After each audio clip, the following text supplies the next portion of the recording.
Assalamualaikum warahmatullahi wabarakatuh. Kami mahasiswa program studi teknik elektro diberi tugas untuk tugas multimedia yaitu bagian sistem seluler yang dibimbing oleh Bapak Sunardi STMT PhD.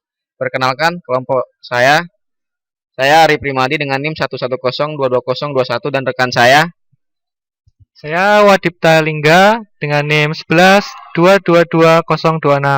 Kemudian teman saya bernama Saya Listia Febri Fatoni dengan NIM 11022023. Adapun materi yang akan dibahas pada kesempatan kali ini yaitu pertama tentang sejarah dan perkembangan sistem seluler, kedua pengertian sistem seluler, ketiga jenis sistem seluler, dan terakhir generasi sistem seluler. Untuk pembahasan pertama, sejarah dan perkembangan sistem seluler akan dibahas oleh saudara saya, Wadid Talingga. Baik, di sini saya akan menerangkan tentang sejarah dan perkembangan dari sistem seluler. Mungkin kami sedikit berbeda. Kalau yang sudah menggunakan makalah, kemudian kita menggunakan PowerPoint, kemudian kita akan mencoba sesuatu yang baru, yaitu kita akan menyampaikan menggunakan video. Dengan harapan materi dari sistem seluler ini akan mudah dipahami oleh teman-teman sekalian. Baik, untuk sejarah sebelumnya, telekomunikasi menurut sejarahnya yaitu berasal dari dua suku kata. Seperti yang kita ketahui, yaitu tele yang berarti jarak jauh, kemudian communication ataupun bisa disebut juga sebagai berita atau informasi itu sendiri. Nah, sejarah dari telekomunikasi ini diawali menggunakan asap dan drums sebagai sinyalnya. Ini terjadi di daerah Afrika, Amerika, dan bagian Asia pada tahun 1790. Ya, berikut ini akan ditampilkan sekaligus akan dijelaskan video mengenai sejarah dan perkembangan dari sistem seluler. Ya, di sini kita akan melihat video perkembangan dari sistem seluler. Oke, stay tune. Ya, di sini perkembangan alat komunikasi dari masa ke masa. Nah, seperti yang telah kita jelaskan sebelumnya, di sini ada asap digunakan sebagai alat komunikasi primitif, yaitu sebagai tanda adanya suatu bahaya. Biasanya suku-suku pedalaman menggunakan asap.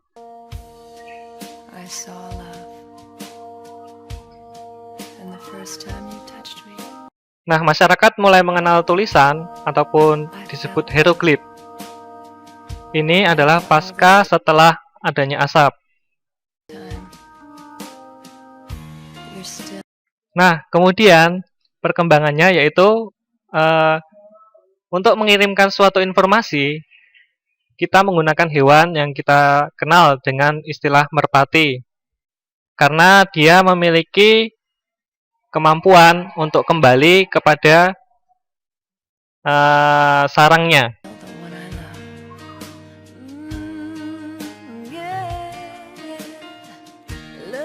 Jadi untuk mengirimkannya untuk mengirimkan sebuah surat kita menggunakan merpati. Kini sudah maju, yaitu kita sudah menggunakan pos yang ada di seluruh Indonesia.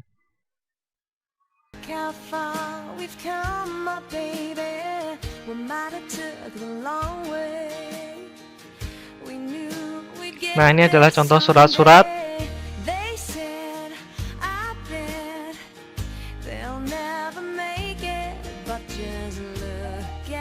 Surat cinta ini kayaknya. Nah, ini adalah gambar dari suatu telegram, di mana telegram itu sendiri, seperti yang kita ketahui, dia ditemukan pada tahun 1830 oleh Gauss dan Weber dengan skala kecil di kontingen. Nah, dia menggunakan sistem sama, yaitu tele, yaitu jarak ataupun jarak jauh. Kemudian gram, itu berarti tulisan.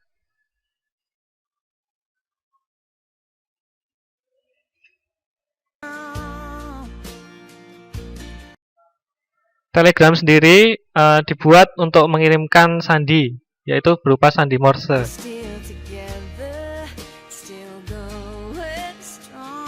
Ini dia gambarnya.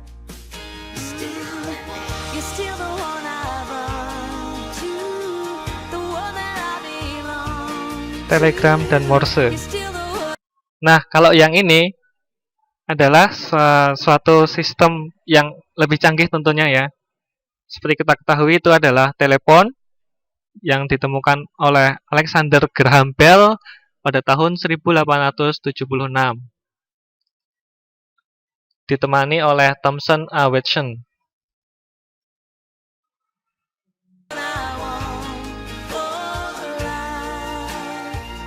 Nah, ini adalah contoh-contoh telepon pada zaman dahulu. Ini adalah telepon pertama. Bentuknya masih unik dan menarik.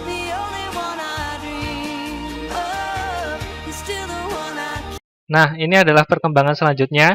Seperti kita ketahui bahwa tombolnya masih berupa tombol putar.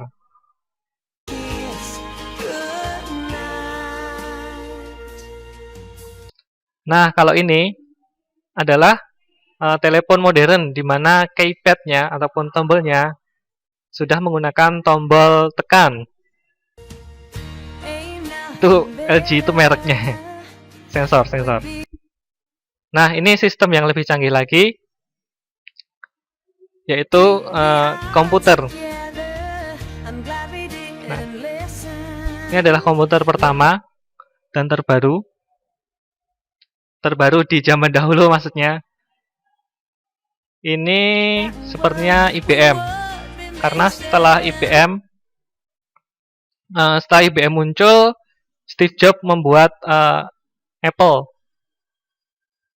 Kalau zaman dahulu mouse-nya itu ada 3, klik kanan, klik kirinya itu ada 3. Kalau sekarang dia sudah berupa 2. Mungkin besok perkembangannya cuma 1 klik aja.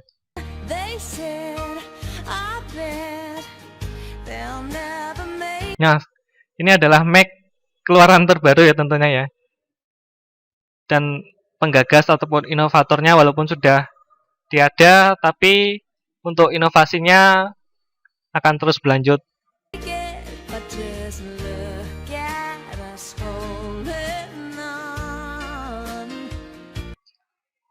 Nah, sedangkan yang ini adalah berupa mesin facsimiles, di mana ini adalah berupa fax. Dia dapat mengirimkan fax berupa mail yang dapat di-print. Dia menggunakan sama sistemnya.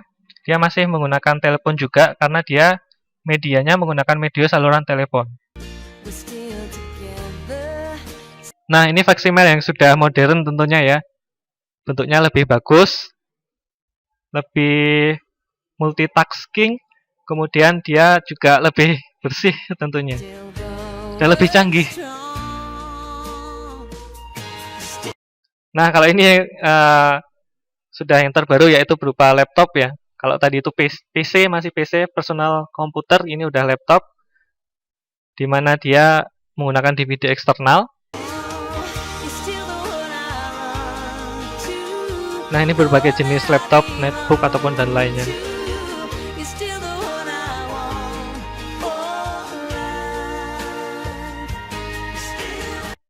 Ini bentuk yang terbaru dari Mac Apple. Bentuknya lebih slim, lebih tipis, dan tentunya juga lebih mahal.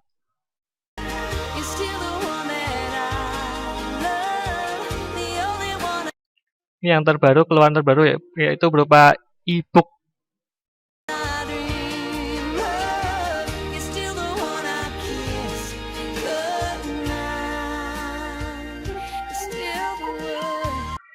Nah, itu yang atas sendiri mungkin bisa disensor ya. Ini perkembangan sistem dari telekomunikasi, di mana kalau yang tadi itu masih berupa asap, kemudian Morse, telegram. Nah, ini sudah kemudian ada telepon masih menggunakan kabel, kali ini sudah menggunakan nirkabel. Karena sistemnya sudah menggunakan sistem BTS.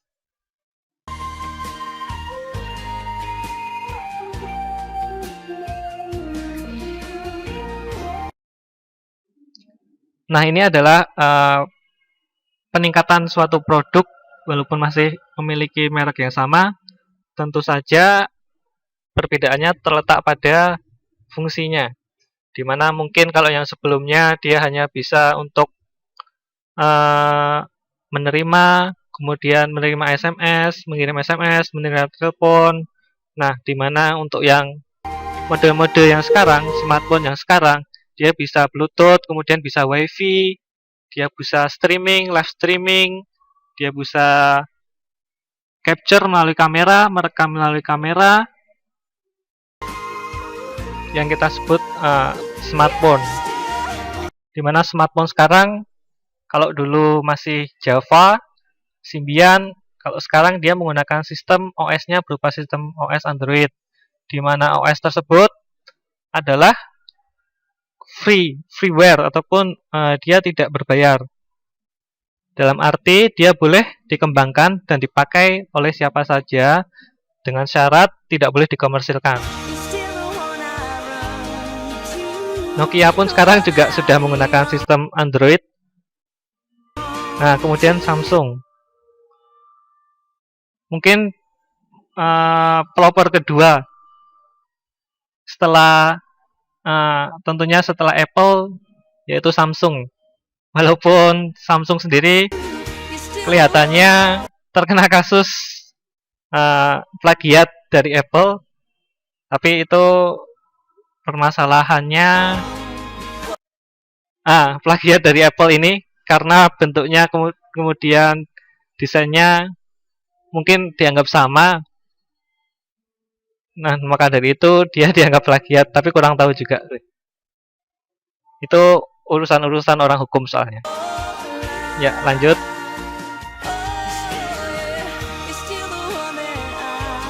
Nah, ini entah benar atau tidak, tapi kayaknya keren sekali karena sistemnya sudah transparan. Ini mungkin hanya untuk just kidding aja.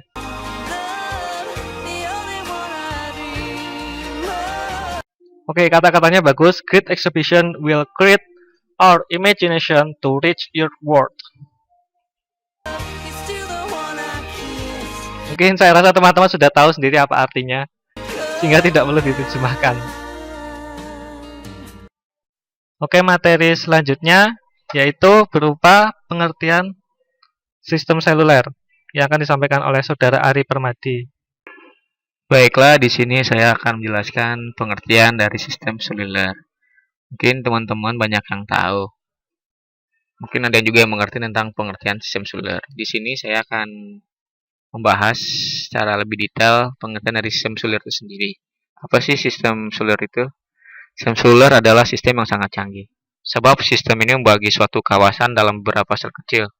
Hal ini digunakan untuk memastikan bahwa frekuensi dapat meluas sehingga mencapai ke semua bagian pada kawasan tertentu. Sehingga beberapa pengguna dapat menggunakan ponsel secara maksimal atau secara simultan tanpa adanya jeda dan tanpa terputus-putus. Nah, itu pengertian dari sistem seluler. Sedangkan pengertian dari seluler sendiri adalah pada sistem seluler ini sel itu digambarkan secara heksagonal seperti yang terlihat pada gambar yang saya tampilkan. Dan sel tidak digambarkan dengan lingkaran. Kenapa seperti itu?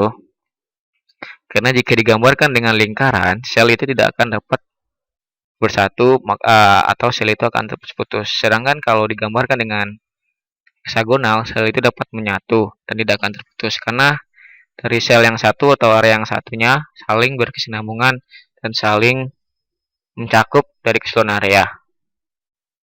Nah, untuk lebih jelasnya dapat kita lihat pada gambar yang di bawahnya, di mana sebuah antena dapat mengirim dan menerima sinyal pada 3 daerah yang berbeda, di mana setiap sel hanya tercakup sebagian saja dari ketiga sel yang tercakup. Nah, ini untuk ada beberapa komponen yang penting pembentukan dari sistem seluler, yaitu biasanya seperti base station radio, antena, base station controller, yang akan mengatur lalu lintas dari beberapa sel dan saling berhubungan pula dengan jaringan telepon publik. Nah, mungkin sekian penjelasan tentang pengertian sistem seluler. Untuk materi selanjutnya yaitu tentang jenis-jenis seluler akan dijelaskan oleh teman saya, Istia Febri Patuni. Baiklah, dengan saya Febri, saya akan menjelaskan jenis-jenis sistem seluler. Yang pertama ada GSM dan ada juga CDMA. Dan yang GSM, saya akan menjelaskan tentang pengertian apa sih GSM itu. Dan saya akan menjelaskan juga tentang prinsip kerja dari GSM, serta contoh-contoh GSM yang ada di Indonesia. Dan yang CDMA, saya akan menjelaskan tentang pengertian apa sih CDMA, dan cara prinsip kerjanya, dan contoh-contoh CDMA yang ada di Indonesia. Baiklah, sekarang saya akan menjelaskan tentang pengertian GSM. GSM yaitu Global System for Mobile Communication. GSM mulanya singkatan dari Group Spatial Mobile, adalah sebuah teknologi komunikasi seluler yang bersifat digital. Teknologi GSM banyak diterapkan pada komunikasi bergerak, khususnya telepon genggam. Teknologi ini memanfaatkan gelombang mikro dan pengiriman sinyal yang dibagi berdasarkan waktu, sehingga sinyal informasi yang dikirim akan sampai pada tujuan. GSM dijadikan standar global komunikasi seluler sekaligus sebagai teknologi seluler yang paling banyak digunakan di seluruh dunia. Dan yang selanjutnya ada sejarah dan perkembangan dari sistem GSM. Teknologi komunikasi seluler sebenarnya sudah berkembang dan banyak digunakan pada awal tahun 1980-an. Di antara sistem SINET yang dikembangkan di Jerman dan Portugal oleh Siemens, sistem RC2000 yang dikembangkan di Perancis, sistem NMT yang dikembangkan di Belanda dan Skandinavia oleh Ericsson, serta sistem TAX yang beroperasi di Inggris. Namun teknologinya yang masih analog membuat sistem yang digunakan bersifat regional sehingga sistem antara negara satu dengan negara yang lain tidak saling kompatibel dan menyebabkan mobilitas pengguna terbatas pada suatu area sistem teknologi tertentu. Atau bisa dikatakan tidak bisa melakukan roaming antar negara. Dan teknologi analog yang berkembang semakin tidak sesuai dengan perkembangan masyarakat Eropa yang semakin dinamis. Maka untuk mengatasi keterbatasannya, negara-negara Eropa membentuk sebuah organisasi pada tahun 1982 yang bertujuan untuk menentukan standar-standar komunikasi seluler yang dapat digunakan di semua negara Eropa. Organisasi ini dinamakan Group Spatial Mobile atau GSM. Organisasi ini mempelopori munculnya teknologi digital seluler yang kemudian dikenal dengan nama Global System for Mobile Communication atau GSM.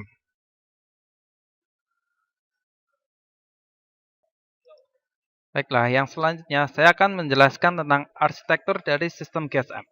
Sistem komunikasi seluler merupakan salah satu jenis komunikasi bergerak, yaitu suatu komunikasi antara dua buah terminal dengan salah satu atau kedua terminal berpindah tempat. Dengan adanya perbedaan tempat ini, sistem komunikasi bergerak tidak menggunakan kabel sebagai medium transmisi, atau komunikasi ini menggunakan wireless, jaringan tanpa kabel. Sistem komunikasi seluler dapat melayani banyak pengguna pada cakupan area geografis yang cukup luas dalam frekuensi yang terbatas. Sistem ini juga menawarkan kualitas yang cukup tinggi dan tidak kalah jika dibandingkan dengan telepon tetap, Public Switch Telephone Network atau PSTN. Barangkali lebih dikenal dengan istilah telepon rumah. Untuk menambah kapasitas, daerah jangkauannya dibatasi dengan adanya pembagian area menjadi sel-sel. Dengan adanya sel ini, kanal radio dapat dipergunakan kembali, istilah reach out, oleh base station atau pada jarak yang berjauhan. Ketika pengguna jasa seluler berpindah dari suatu sel ke sel yang lain, panggilan dijaga agar tidak terinterupsi dengan menggunakan salah satu teknik switching, yaitu head-off. Berikut ini adalah gambaran untuk sistem komunikasi seluler. Baiklah, ini adalah sebuah gambar dari arsitektur sistem seluler. Dan dari gambar di atas dapat dilihat bahwa sistem komunikasi sistem seluler terdiri dari komponen berikut ini. Yang pertama ada PSTN, tersusun atas Local Network, Extension Area Network, dan Long Haul Network. PSTN menginterkoneksikan antara telepon dengan peralatan komunikasi lain. Yang kedua, ada Mobile Switching Center atau MSC atau Mobile Telephone Switching Office MSTO. Dalam sistem komunikasi seluler, MSI berfungsi untuk menghubungkan antara telepon seluler dengan PSTN. Dalam sistem seluler analog, MSI berfungsi untuk mengatur agar sistem tetap beroperasi. Suatu MSI dapat menangani 100.000 pelanggan seluler dan 5.000 panggilan dalam waktu yang bersamaan. Yang ketiga, base station. Sering disebut juga sebagai base transceiver station atau BTS. Pada sistem GSM, call shot atau shot, pada base station terdapat beberapa pemancar, seringkali disebut sebagai transmitter atau TX, dan penerima atau disebut dengan receiver atau RX. TX dan RX akan menangani komunikasi full duplex secara serempak.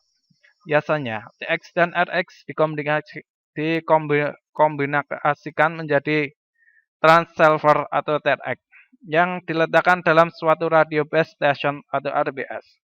Base station biasanya juga mempunyai menara untuk membantu proses pemancaran atau penerimaan sinyal pada antena.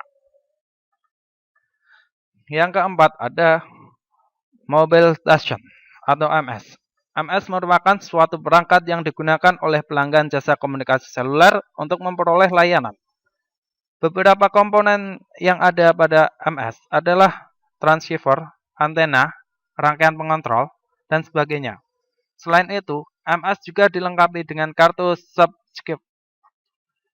Subscriber Identity Module atau SIM yang berisi nomor identitas pelanggan. MS bisa dikenal sebagai handphone atau HP dalam bahasa keseharian. Selanjutnya saya akan menerangkan tentang prinsip kerja GSM. Prinsip kerja GSM ada dua prinsip, yaitu yang pertama ada FDMA dan yang kedua ada TDMA. Baiklah, saya akan menjelaskan prinsip kerja sistem GSM. Yang pertama yaitu FDMA pada jaringan GSM.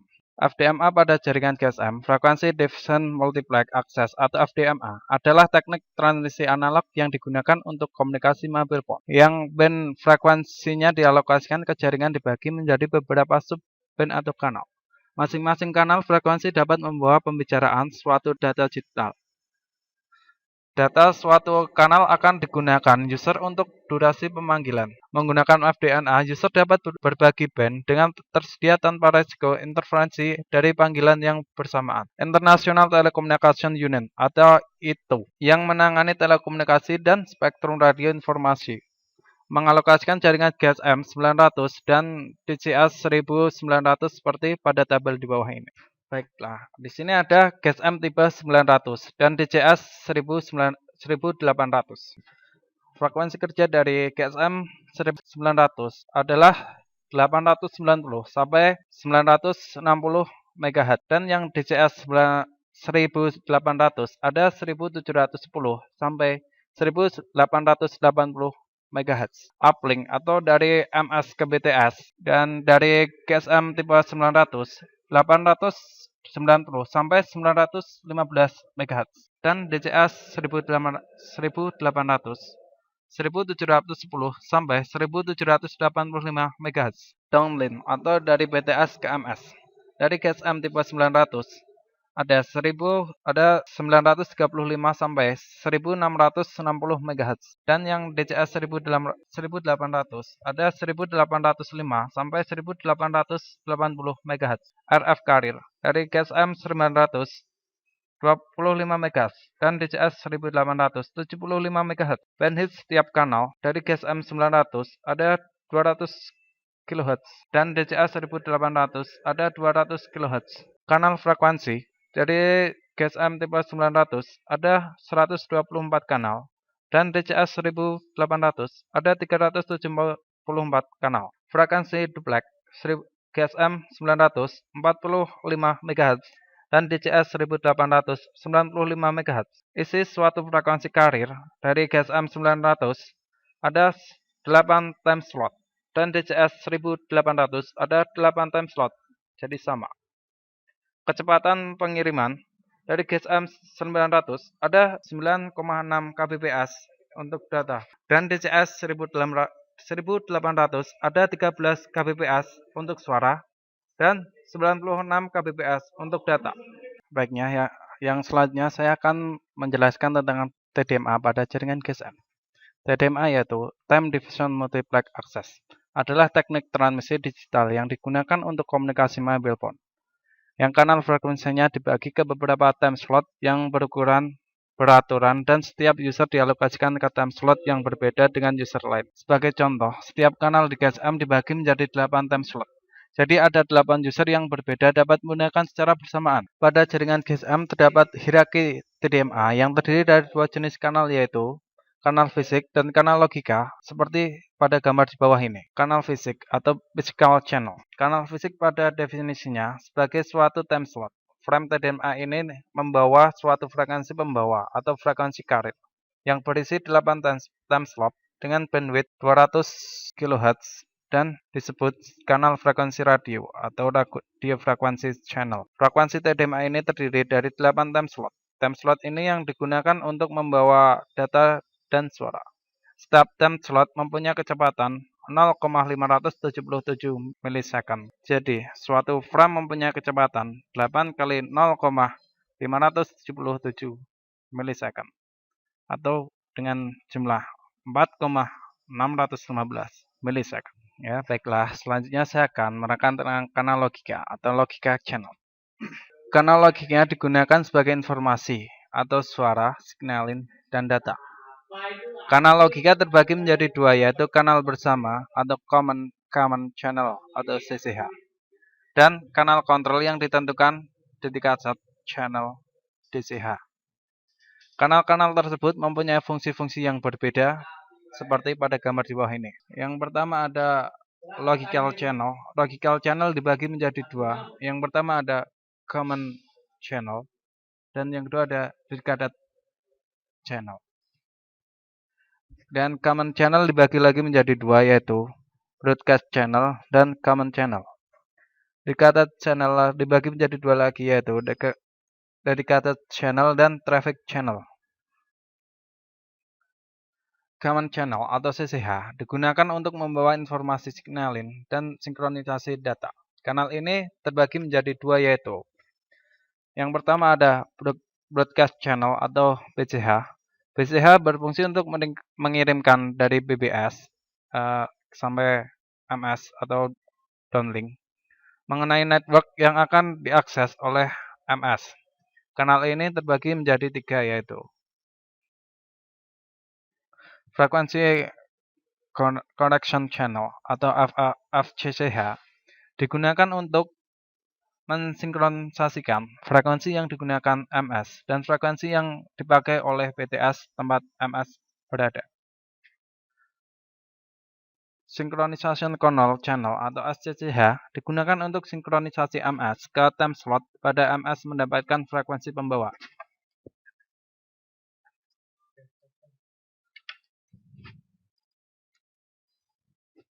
Dan Broadcast Control Channel atau BCCH digunakan untuk informasi tentang BTS yang digunakan oleh MS atau Mobile Station. Seperti frekuensi hopping, frekuensi yang digunakan informasi neighbor, cell, dan yang lain-lain. Dan yang kedua, ada Common Control Channel atau CCCH. CCCH digunakan untuk memberikan informasi jaringan dari MS ke BTS dan sebaliknya, atau uplink download. Kanal ini terbagi menjadi tiga, yaitu paging channel atau PCH digunakan MS sebagai isyarat adanya panggilan, dan random access channel atau RACH digunakan MS untuk merespon panggilan dari PCH dan meminta alokasi kanal. Access Grant Channel AGSCH digunakan BSS untuk mengalokasikan kanal bagi MS. Dedicated Channel atau DCH digunakan MS untuk pembentukan panggilan. Kanal ini terbagi menjadi dua, yaitu yang pertama ada Traffic Channel atau TCH.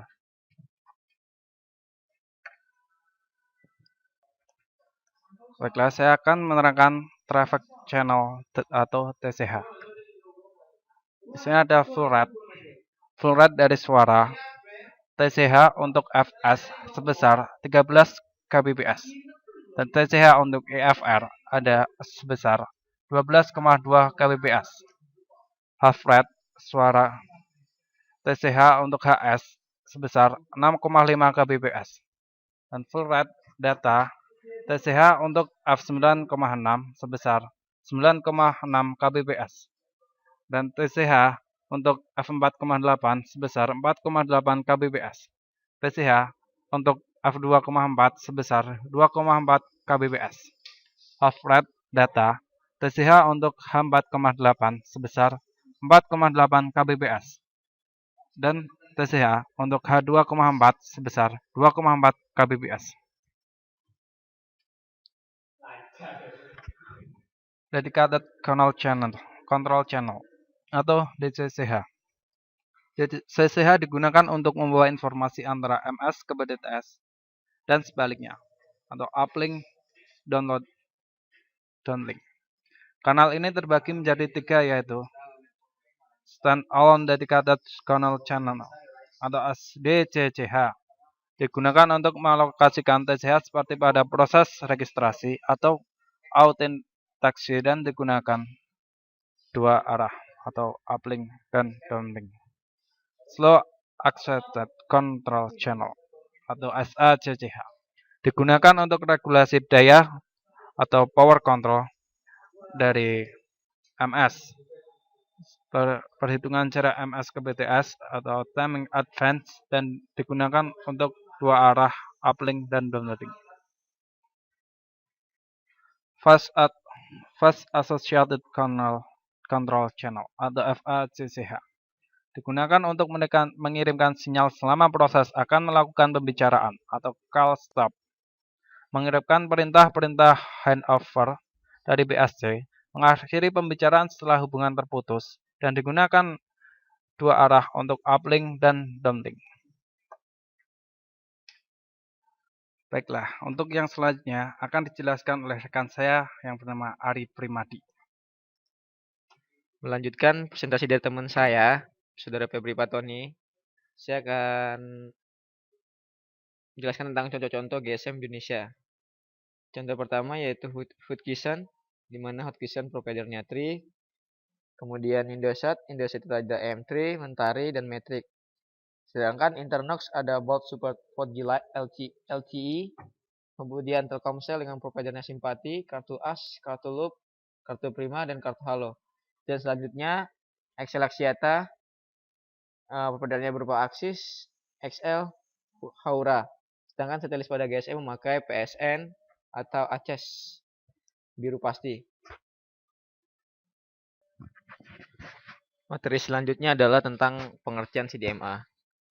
CDMA atau Code Division Multiple Access adalah sebuah bentuk pemultiplexelan atau bukan sebuah skema pemodulasian dan sebuah metode akses secara bersama yang membagi kanal tidak berdasarkan waktu seperti pada TDMA atau frekuensi seperti pada FDMA. Namun dengan cara mengkodekan data dengan sebuah kode khusus yang diasosiasikan dengan tiap kanal yang ada dan menggunakan sifat-sifat interferensi konstruktif dari kode-kode khusus itu untuk melakukan pemultiplexelan. Dalam perkembangan teknologi telekomunikasi telepon seluler, terutama yang berkaitan dengan generasi ketiga atau 3G, CDMA menjadi teknologi pilihan masa depan. CDMA juga mengacu pada sistem telepon seluler digital yang menggunakan skema akses secara bersama, seperti yang diprakarsai oleh Qualcomm. CDMA adalah sebuah teknologi militer yang digunakan pertama kali pada Perang Dunia Kedua oleh Sekutu Inggris untuk menggagalkan usaha Jerman mengganggu transmisi mereka. Sekutu memutuskan untuk mentransmisikan tidak hanya pada satu frekuensi, namun pada beberapa frekuensi, menjadikan Jerman untuk menyangkap sinyal yang lengkap. Sejak itu CDMA digunakan dalam banyak sistem komunikasi termasuk pada Global Positioning System atau GPS dan pada sistem satelit Omnitrix untuk logistik transportasi. Sistem terakhir didesain dan dibangun oleh Qualcomm dan menjadi cikal bakal yang membantu insinyur-insinyur Qualcomm untuk menemukan soft handoff dan kendali tenaga cepat. Teknologi yang diperlukan untuk menjadikan CDMA praktis dan efisien untuk komunikasi seluler terestrial. Adapun keuntungan dari pemanfaatan teknologi CDMA ini, yang pertama, CDMA ini hanya membutuhkan suatu frekuensi yang dibutuhkan untuk beberapa sektor atau sel. Yang kedua, tidak membutuhkan equalizer untuk mengatasi gangguan spektrum sinyal. Yang ketiga, dapat bergabung dengan metode akses lainnya. Tidak membutuhkan perhitungan waktu atau guard time untuk melihat rentang waktu dan panjang pita guard untuk menjaga intervensi antar kanal. Keempat, tidak membutuhkan alokasi dan pengelolaan frekuensi. Kelima, memiliki kapasitas yang halus untuk membatasi para pengguna akses. Dan terakhir, memiliki proteksi dari proses penyadapan. Selanjutnya, saya akan menjelaskan tentang arsitektur CDMA. Seperti yang terlihat pada gambar berikut ini, CDMA terdiri dari BTS, BSC, MSC, PDSN, HLR, SCP, SMC, dan PMS. Nah, ini merupakan arsitektur CDMA pada generasi 2G, di mana BTS ini atau Base Transceiver Station merupakan perangkat yang langsung berhubungan dengan end user. BTS akan memancarkan gelombang radio dalam frekuensi dan jumlah kanal yang disesuaikan dengan lisensi dari operator telekomunikasi. Selanjutnya, BSC atau Base System Controller. Ini merupakan perangkat yang menghubungkan beberapa BTS dengan MSC. Nah, menggunakan protokol klasik yaitu SSC7 atau TDM. Selanjutnya yaitu MSC atau Mobile Switching Center, merupakan pusat pengolahan data pelanggan. Salah satu fungsinya seperti menyambungkan pembicaraan antar pelanggan dan mencatat data pembicaraan tersebut. MSC juga melakukan koordinasi dan membangun komunikasi dengan semua perangkat maupun antar MSC dengan mengolah data signaling. Selanjutnya, MSC ini juga memiliki VLR atau Visitor Location Register, merupakan tempat penyimpanan sementara database pelanggan yang berada dalam area layanan dari suatu MSC. Nah, untuk selanjutnya yaitu HLR. HLR atau Home Location Register merupakan tempat penyimpanan database pelanggan. Dan berikutnya SMC. SMC ini atau Set Message Center merupakan pusat pengolahan layan data pesan pendek atau SMS. Sedangkan untuk pesan suara ada pada PMS atau Voice Mode Service. Nah, kemudian yaitu tentang PDSN. PDSN atau Packet Data Switching Node merupakan pusat pengendalian jaringan data berbasis paket yang menghubungkan end user dengan dunia berbasis IP. Contoh aplikasinya yaitu internet. Seperti yang terlihat pada gambar berikut ini. PDSN ke internet, MSC kepada LMPSTN atau melakukan pengiriman pesan berupa teks dan berupa suara. Nah, untuk penjelasan selanjutnya, saya akan menjelaskan prinsip kerja CDMA. CDMA berbeda dengan teknologi GSM. Teknologi CDMA tidak menggunakan satuan waktu, melainkan menggunakan sistem kode atau coding. Prinsip ini sesuai dengan singkatan CDMA itu sendiri, yaitu Code Division Multiple Access. Jadi, sistem CDMA menggunakan kode-kode tertentu yang unik untuk mengatur setiap panggilan yang berlangsung. Kode yang unik juga akan mengalami kemungkinan terjadinya komunikasi silang atau bocor. Seperti sudah dibahas di awal, CDMA tidak menggunakan satuan waktu seperti layaknya GSM atau TDMA. Ini menjadikan CDMA memiliki kapasitas jaringan yang lebih besar dibandingkan dengan jaringan GSM. Namun, hal ini tidak berarti jaringan CDMA akan lebih baik daripada jaringan GSM, karena tetap ada batas-batasan tertentu untuk kapasitas jaringan yang dimiliki oleh CDMA. Seperti jaringan GSM, analogi yang sederhana untuk memudahkan Anda memahami prinsip kerja jaringan CDMA, yaitu analoginya seperti ini. Jika jaringan GSM diumpamakan sebagai armada taksi, maka jaringan CDMA bisa diumpamakan sebagai sebuah bus.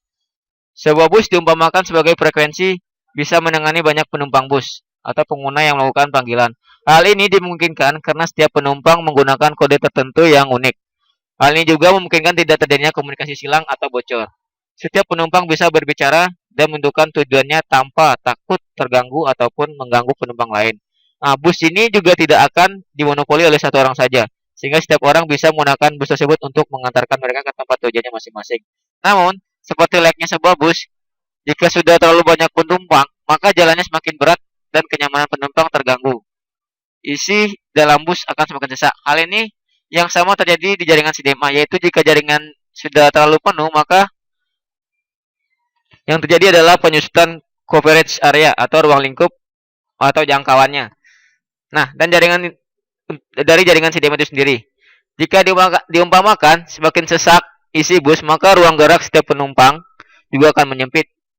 Atau tidak jarang pula kualitas suara menjadi korban dan penuhnya jaringan CDMA. Adapun contoh-contoh pemanfaatan teknologi CDMA di Indonesia yaitu Backri Telkom dengan providernya Asia, Wiphone, Wimode, AHA atau Backri Connectivity. Sedangkan untuk Indosat dia memakai Star One, Sampurna dia memakai Ceria, Smartfren dia memakai Smartfren atau kartu umat, dan yang terakhir Telkom Flexi. Untuk penjelasan selanjutnya akan dijelaskan oleh teman saya Wadid Tali.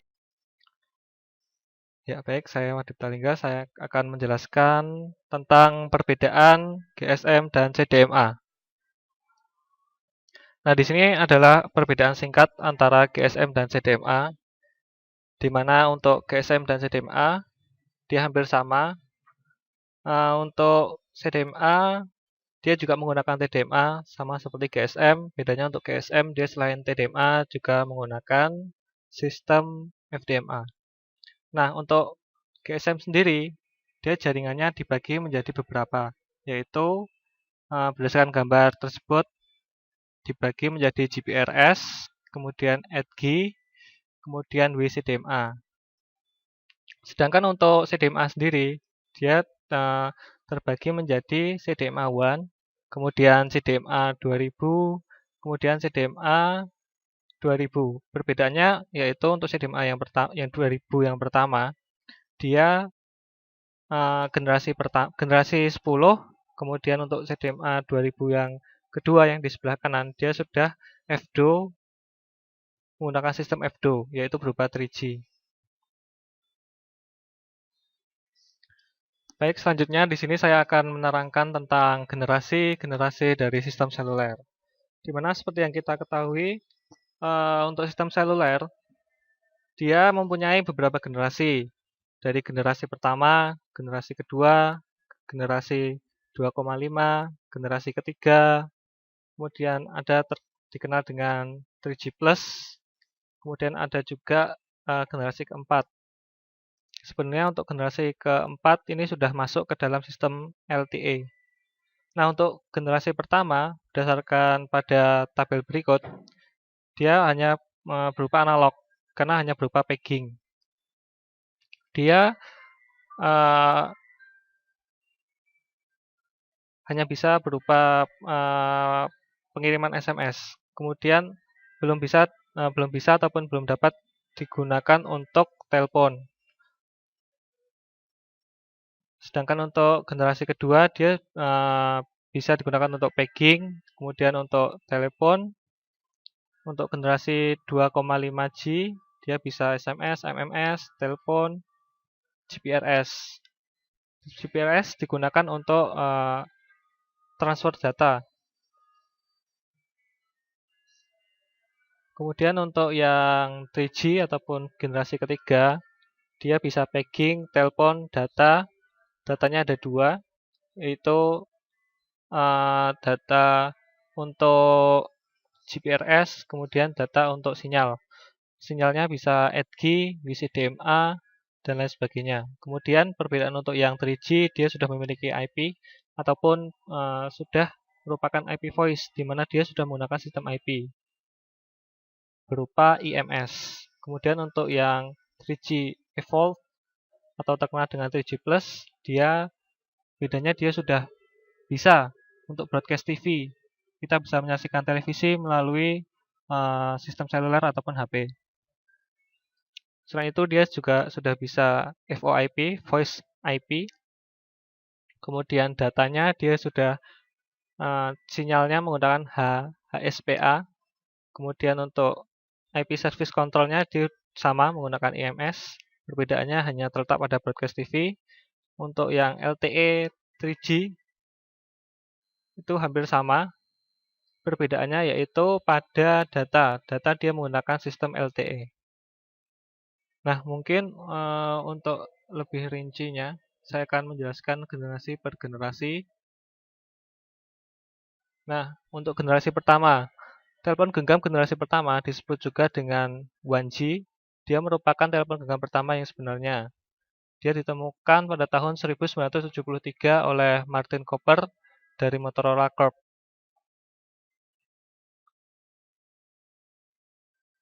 dan diperkenalkan kepada publik pada tanggal 3 April 1973.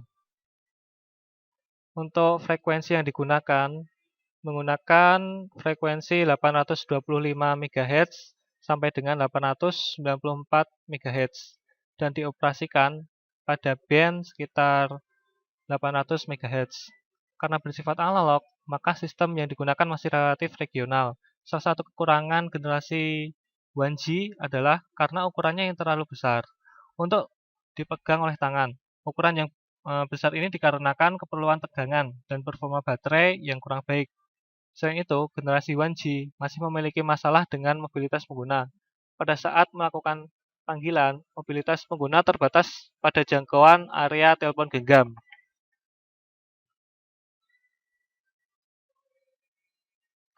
Untuk generasi kedua, atau dikenal juga dengan 2G, muncul pada tahun sekitar 1990-an di Amerika. Dia menggunakan teknologi CDMA, sedangkan di Eropa menggunakan teknologi GSM.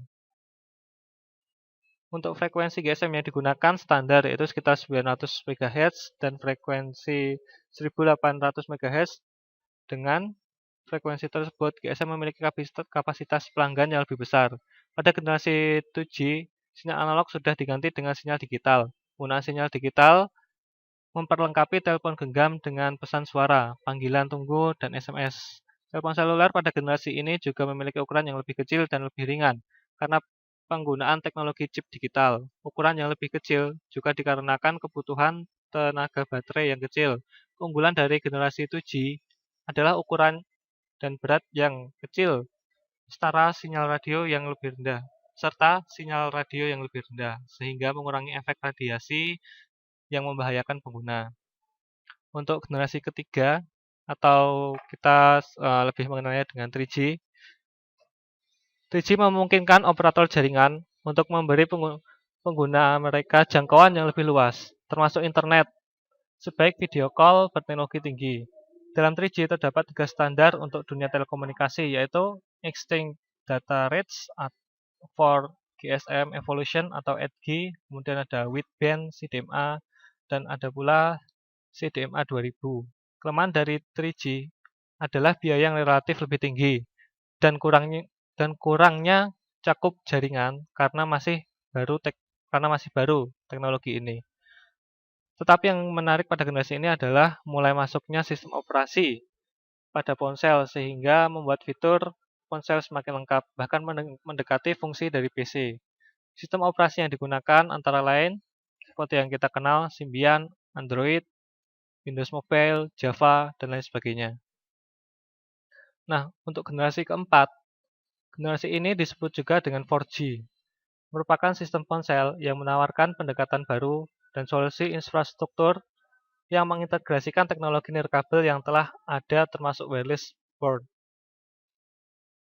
Yaitu dia menggunakan wireless dengan channel ataupun frekuensi 802,1.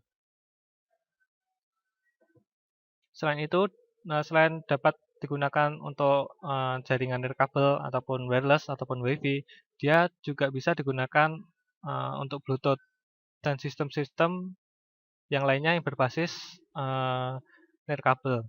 Sistem 4G berdasarkan heterogenitas jaringan IP yang memungkinkan pengguna untuk melakukan beragam sistem kapan saja dan di mana saja, atau lebih dikenal dengan multitasking. Untuk 4G, dia memberikan penggunanya kecepatan tinggi, volume tinggi, kualitas baik, jangkauan global, dan fleksibilitas untuk menjelajahi berbagai teknologi yang berbeda di dunia. Terakhir, 4G memberikan pelayanan pengiriman data cepat untuk mengakomodasi berbagai aplikasi multimedia seperti video conferencing, online game, dan lain sebagainya. Baik, mungkin untuk lebih memperjelas dari materi ini, untuk generasi sistem seluler, kita akan memutarkan sebuah video.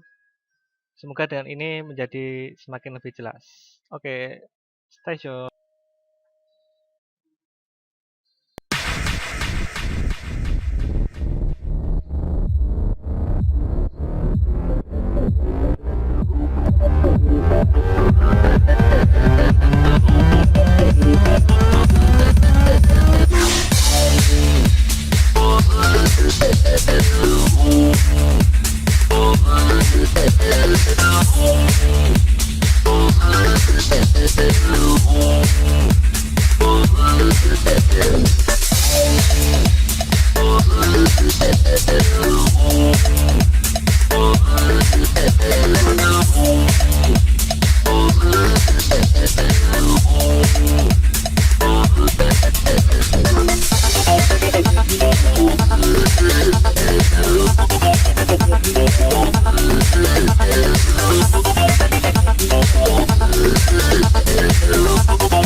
Sekian dan terima kasih atas perhatiannya.